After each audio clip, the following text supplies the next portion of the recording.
ஓம் முருகா சரணம், கந்தா சரணம், கதிர்வேலா சரணம், கடம்பா சரணம், அறுபடை வீடு கொண்ட முருகப்பெருமானே சரணம் சரணம்.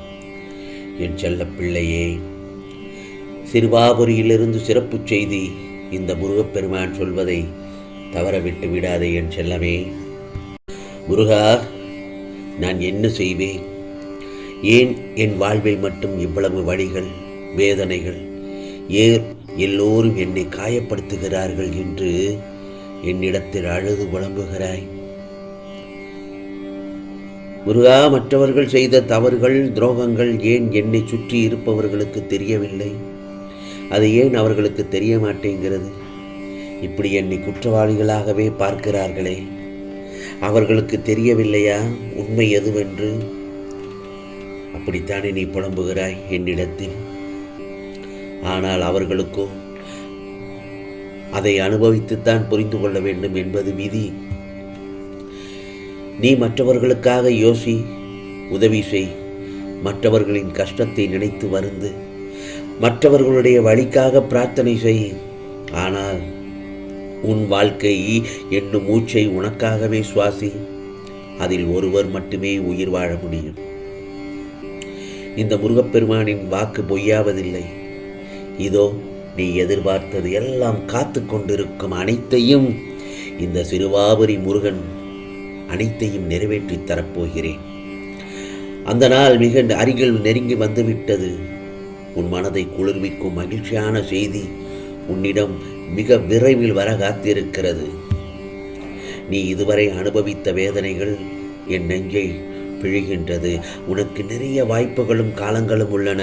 அவற்றை உனக்கு சாதகமாக மாற்றிக்கொள். இவையெல்லாம் சின்ன சின்ன சர்க்கல்கள் என்பதை நீ உணர்ந்து கொள். மிக நீண்ட நாட்கள் உனக்காக காத்திருக்கின்றேன். அதில் கவலைகளையும் துக்கங்களையும் வேதனைகளையும் ஏன் நிரப்பிக்கொள்கிறாய்? வேண்டாம். சந்தோஷம் என்னும் பெருங்கடலில் என் செல்ல பிள்ளை நீ நீச்சலடிக்க தயாராக இரு. இன்று முதல் உனது கவலைகள், துக்கங்கள், விரக்திகளை ஒதுக்கி வை. கஷ்டம் என்பது வாழ்நாள் முழுவதும் இருக்கத்தான் செய்யும். இன்பம் என்பது மழை நீர் போல அவ்வப்போது சிறிது கிடைக்கும். அதை ஆனந்தமாக அனுபவிக்க கற்றுக்கொள்ள வேண்டும். ஆகவே இந்த முருகப்பெருமான் சொல்வதெல்லாம் என்ன தெரியுமா?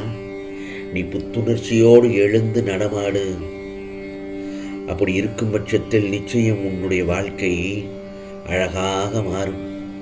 ஒவ்வொரு கணமும் உன்னை பாதுகாத்தும் ஒவ்வொரு நொடியும் உன்னை கவனித்துக் கொண்டும் தான் இருக்கிறேன். நிச்சயமாக நல்லதொரு மாற்றங்கள் கிடைக்கப் போகிறது. உனக்கான உழைப்புக்கு ஏற்ற ஊதியம் கிடைக்கப் போகிறது. நீ எதை என்னிடம் கேட்டாயோ அது உனக்கு கிடைக்கப் போகிறது. என் செல்ல பிள்ளையின் வாழ்க்கையில் எப்போதும் நல்லது நடக்கும் என்றுதான் நான் ஆசைப்படுவேன். கர்ம வினைகள் தான் இதையெல்லாம் கிடைக்க சற்று தாமதப்படுத்தியது. ஆகவே உனக்கான நல்ல நேரம் தொடங்கியாச்சு என் சொல்லவே.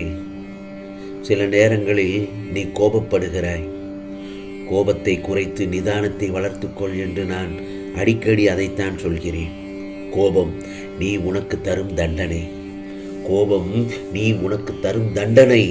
உன் மனதிற்கு நீயே ஏற்படுத்தும் வழி. அதை நான் ஒரு விஷயம் நடக்க வைக்கிறேன் என்றால் நிச்சயம் அதற்கு ஒரு காரணம் இருக்கத்தான் செய்யும். ஏனென்றால் என்னில் நீ கொண்ட உண்மையான நம்பிக்கை நிச்சயமாக ஜெயிக்கும், அதில் பலிக்கும்.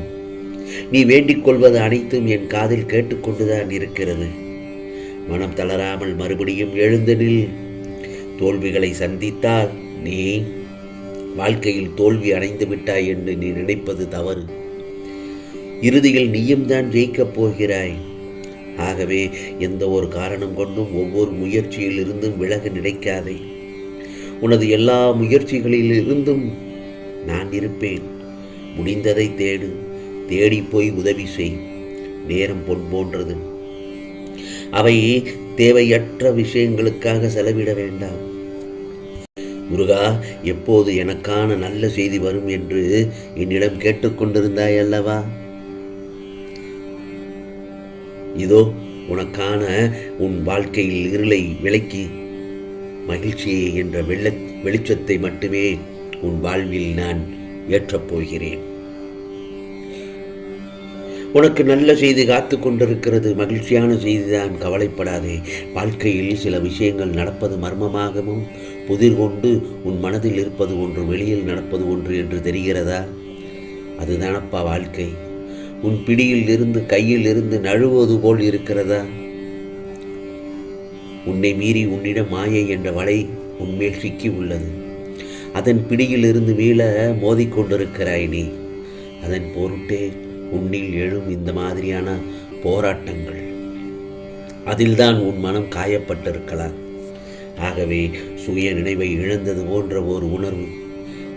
ஏனென்றால் மாயை ஆட்கொண்டிருப்பது அதற்காகத்தான்.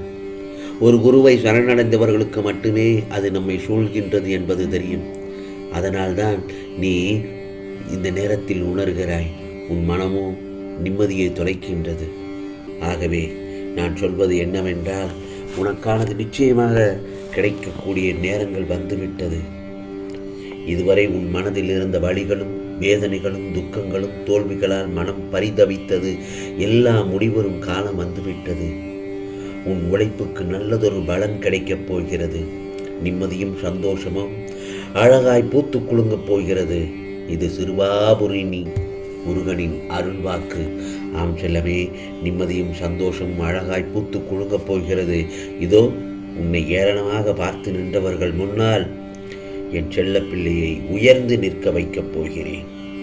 நீ தடைகளை தகர்த்து எரிந்து வெற்றி பெறப்போகிறாய். கலங்காமல் புலம்பாமல் நிம்மதியாக இரு. நிச்சயமானது உனக்கானது நல்லது நடக்கத்தான் போகிறது. இது சிறுவாபுரி முருகனின் அருள்வாக்கு.